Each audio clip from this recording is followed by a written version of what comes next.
with my stepbrothers. I was saying for that reason, I kind of human rights, Nigerian human rights. Now for fun in Hameramata, now how I got conversation. I'm no way na no can't do na welfare. That's really that my uncle do na welfare. Kind of is welfare. I be then the man or any my daddy. I could then my stepbrothers, my mom and my daddy, and then Kahadinaya. So I got Pogo, I got Posiana course. Kiri is a court. I got a how I say na Hamarokana, na their first one and first call on the be how much you param. No, now my daddy's Nanga Noya, Mahiko Gumudi, na Hamarokwa. I would only call to say, Kirikunug see do so yana emotional trauma like this, Uberi Waduna, Una force, Sana Haga Kuromo 5 million for compensation. For Limemu, Imerenji, Tafu Food, and Haga 5 million. How I say na my brother say na instead of haga ku 5 million ka half go dia ka just set lugudu case nda alụlụ ani olu ka sị na fa ga-akwụ ya 5 million olu ka elu na court fa sị na fa agbọrọkwa na fa agbọrọ na enwere ike ifọs nwaanyị afọs unu ekwete na fa agbọrọ fa mara olu ka sị na fa ga-akwụ 5 million fa sị ka eweli ya na anụ ụlọ ka eje kpezie na fa agbọrọ na 2025 ka ị mara na ada afọs nwaanyị afọs ịnụ di na nwunye ọkwụfụrụ unu na my dad is na Maroko na their first one and first can one you know the by this time. The mere no boka hapuku na court na haga na inga na village can just say to look one. So my brother said okay no do na kind of village can just say to look one. Ihe ni nda enyi my dad nyere my dad wutere mgbe my dad nwụrụ na hanga wa ga ewuti aje nyo achi onye ahazo. So another na village because mgbe my dad nwụrụ ha ji efi with ọkụkọ maji ha ji abịa na banyị mgbe ahụ. Then my brothers abịa juru beje gote fia gote ji ya na ọkụkọ ka enyekwanụ enyi my dad kwara fọm the man jụkwasị na ọ dịghị ewetekwa ka ewepụtachara okwu court ọ jụkwasị na ọ dịghị ewerukwa. Then my brothers nke bụ na efi izizi egotere efi a mecha nọrọ ebe ahụ nwụọ. Then abịa gotekwa the another one all was by force ka my brothers ya na ndị nke village ndị ọzọ jiziri tie efi na moto jee bugara the man na be ha. So Tanga along the line, so Gia Mechare. Onye ọbụla mụ na ya kwuru gbasara marriage before my ihe na-eme when you disappoint them without no reason. Mụ na onye akwụkwọ marriage before my ihe onye apụ without no reason. You must have onye a ga-akụkọdo ihe tinyere na ya self. Ọ bụkwa na mbụ a bad person. Aka na-ekwu ka onye ka abịa gakwa. So mụ a mbịa sizi na nke je mụọ ọrụ ka esi akwa njemecha ka esi akwa doka agreement dokazi agreement ọ bụrụzi ego m ga-eji mepụta m na ya na-arụzi sales girl. So nwa ahụ mụrụ mgbe ahụ ha na my mom na village. Then mụ na onye nke one boy bịa fụkwa again mbịa kpụrụ the boy si ya ga na bank before any other thing ka ọ ga na bank ka o jefu ndị bank. So rutezi na bank ndị bank si na ha chọrọ ka in fact na ha chọrọ ka nnu dị n'ihe aka kwu because my uncle si na ọ nọrọ ndụ na mama nnu dị for that reason maka na nji afọ ha je na human rights na mama nnu dị na nnugodi nji anọ na mama mụta mma.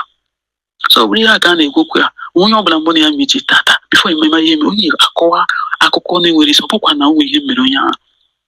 So last time nwa na-ekwekwuru na-ayọ Chineke ka Chineke megharịa obi ka Chukwu napụta m na n'ihe ọbụla m na m ya na the other man kwuru na mamarọ aka na-ekwu ihe ahụ dị nwanne my dad ya na nwoke onye nke nwoke ahụ na-ekwukwe ha na-abụ nwụọ along the line. So asịsị ebe dị ma nwụọ ka arapụzi nke ahụ ka arapụzi ya. Then oruo 2023 o wee one guy from ebe m na-arụ ọrụ. So mụ na the boy bịa na-agbazi na anyị ga-anọ the boy bịa kwerekwa mụ abịa kwetekwa because na onye ezi ebe anyị. Then ka a na-ekwekwa ya na ndị be ha ụmụnne ya soro bịa na be anyị for the first day. Then abịa mechi ya na-eme eme introduction ha nwa bịa nara list so this December that means December nke a na-abịa nọ ka a ga-abịa mee ihe edere na list ka a ga-abịa mee ego n'isi m.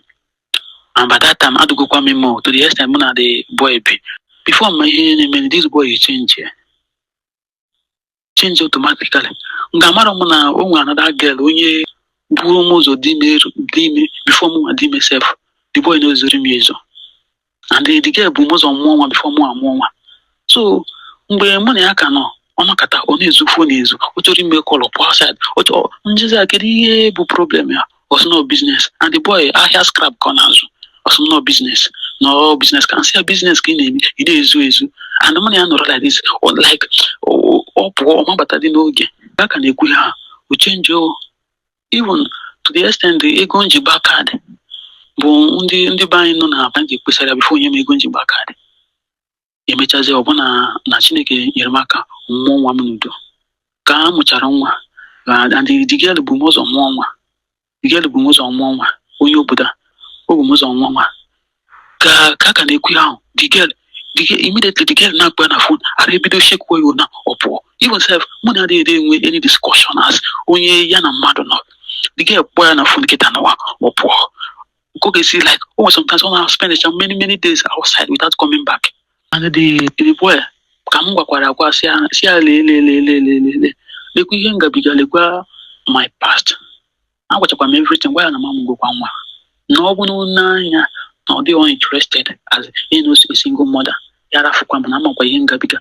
Now, about my intention, a single mother. Opa, a situation, me what you do now, or no problem. Now, answer wadro. No, give me hidden. Umbrella one year working. Man was Haji Maya Bana Candy by Wapadasia, knowing no more or say no more. So along the line, before money I know like this, only any days. And that time before we worked that bad cat had to go be made. Would you 1 year Patime? Kakanipo now, would you 2 years was Timmy?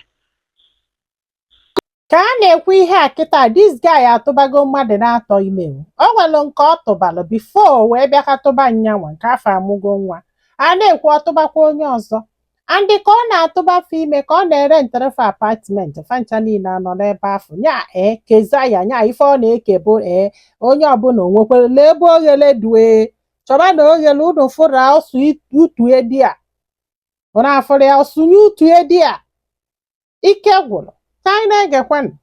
Una go to teacher for different apartment. So moi, I'm make it no, I'm campo. Even now, come now worry and say I'm a very much because when na roro, or man na roro, unkoka na murora kwa kama the bepe shop man. Also no where go.